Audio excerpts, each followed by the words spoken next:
అమరావతి రాజధాని రైతులకి, తెలుగు ప్రజలకి గుడ్ న్యూస్.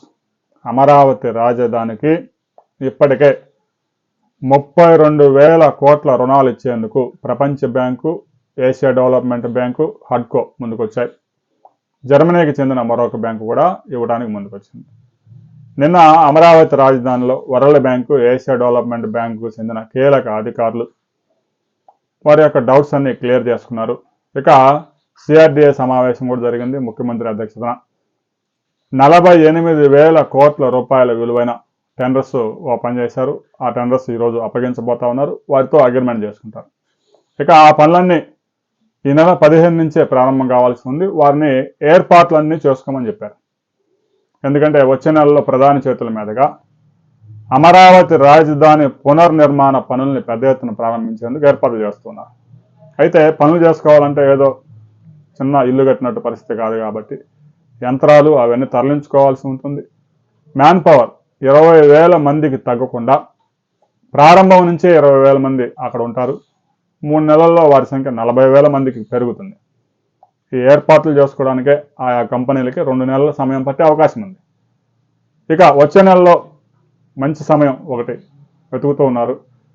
ఆ సమయంలో ప్రధాని నరేంద్ర మోదీ స్వయంగా వచ్చి అమరావతి రాజధాని పునర్నిర్మాణానికి శంకుస్థాపన చేయబోతా ఉన్నారు. 64,000 కోట్ల రూపాయల వ్యయంతో 36 నెలల్లోనే అమరావతి రాజధాని నిర్మాణాన్ని పూర్తి చేస్తాము. ప్రజల నుంచి వసూలు చేసిన పన్నుల నుంచి ₹1 కూడా మేము తీసుకోమని చెప్పేసి మంత్రి నారాయణ స్పష్టంగా చెప్పారు. ముఖ్యమంత్రి ఏదైతే చెప్పాడో అదే విషయాన్ని మంత్రి గారు చెప్పారు. అమరావతి రాజధాని అభివృద్ధి చేసిన తర్వాత అమరావతికి సిఆర్డీఏకి దాదాపుగా 14,000 ఎకరాల భూమి చేతిలో ఉంటుంది. 4,000 ఎకరాలు అమ్మినా కూడా 60,000 కోట్ల రూపాయలు ప్రభుత్వానికి ఆదాయం వస్తుంది కాబట్టి ఆ అప్పు మొత్తం తీర్చడానికి అవకాశం ఉంటుంది. సెల్ఫ్ సస్టైనబుల్ ప్రాజెక్ట్ ఇది. ₹1 కూడా రాష్ట్ర బడ్జెట్ నుంచి దీనికి ఖర్చు పెట్టాల్సిన అవసరం లేదు అనే విషయాన్ని స్పష్టంగా చెప్పారు. ఇక వైసీపీ కీలక నేతలు దీని మీద ఏమీ తేల్చుకోలేకపోతా ఉన్నారు. ఇప్పటికీ మేము 3 రాజధానులకు కట్టుబడి ఉన్నాము అంటూ జగన్మోహన్ రెడ్డి చెప్పిన మాటని బొత్స సత్యనారాయణ చెప్పాడు. అయితే దీని మీద మేమంతా చర్చించుకొని మా స్టాండ్ కూడా చెప్తామని బొత్స చెప్తున్నాడు. ఆయన స్టాండ్ ఇప్పట్లో చెప్పే అవకాశం లేదు. జగన్మోహన్ రెడ్డి మరొకసారి ముఖ్యమంత్రి అయితే మొత్తం ముఖ్యమంత్రి అయిన రోజే లారీలకు వేసేసి రుషికొండకు తరలించేస్తాడు. రాబోయే రోజుల్లో అమరావతి రాజధాని వెలుగొందాలి అంటే త్వరగా పూర్తి చేసి పెద్ద ఎత్తున లక్షల మందికి గనక అక్కడ ఉపాధి కల్పించకపోతే రాబోయే రోజుల్లో కూడా అమరావతి రాజధాని మీద విషం చిమ్ముతారు.